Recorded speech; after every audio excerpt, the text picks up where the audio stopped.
Hello everyone, and welcome back to Devlog number 3. Today I'd like to show you some of the work I've been doing lately on bringing some of the enemies in my game to life. I wanted to start with something simple because I've never really animated before, and if you saw my first devlog, you may remember these little guys.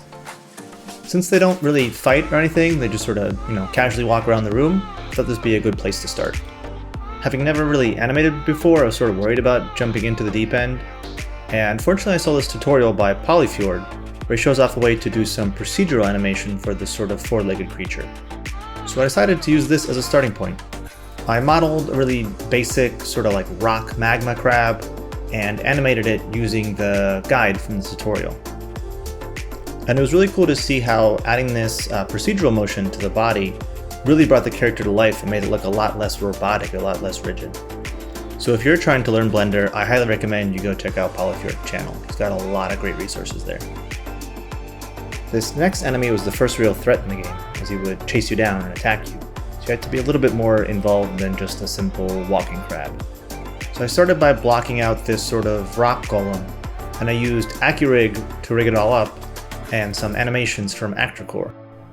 Not surprisingly, there weren't really animations available for stone golems, but I did find these ones with a character wielding a sword and shield that kind of seemed to fit. And while this sort of worked, it didn't really feel quite right. The golem was too big and too slow, and the enemies I needed for this section needed to be smaller and faster. And because I was using these pre-made animations, I was pretty limited by what I could find and purchase. And I wanted the game and my art to be unique. I mean, I know I'm not an art pro, but I'd rather have the game look a little more amateur if it meant that it was actually original. So back to the drawing board, I created this sort of inverted leg runner, inspired by some art that I saw on ArtStation of these mechs. And to animate it, I used this software called Cascadeur, which is really useful for somebody like me who's never animated before, because it makes a lot of the process much simpler and much more fluid. And in the end, this kind of looked okay, but it also didn't really feel quite right. So for my next iteration, I started over with this sort of humanoid character. Just a simple, rough anatomical model, but I wanted to make something that felt more alive. And I'm pretty happy with some of the animations I created for this. I have this one where the characters are sort of spawning off the wall and they land and get up and run at you, and I was really proud of how that looked.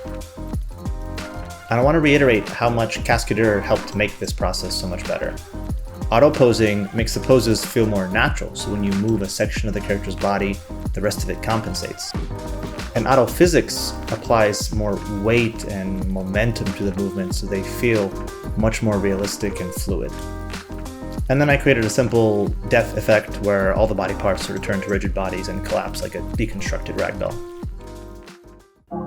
So with all this done, I'm pretty proud of the progress I've made, but unfortunately I'm not really happy with the end result. While showing off this art to some of my friends, they all thought it looked very futuristic and sci-fi, which is definitely not the theme I'm going for. I wanted to be in sort of an ancient temple.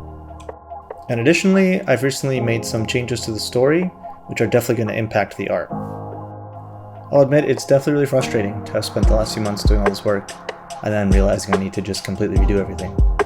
But art's hard, and I'm trying to accept this as just a learning process. I'm a beginner, and so I need to understand that I will be struggling a lot while I learn, and I'll have to redo a bunch of things as I develop my skills. So yeah, that's all I've got so far. Let me know what you think in the comments, and hopefully next time when I come back, I've got some new and exciting art to show for you guys. Thanks for watching, and I'll see you guys next time.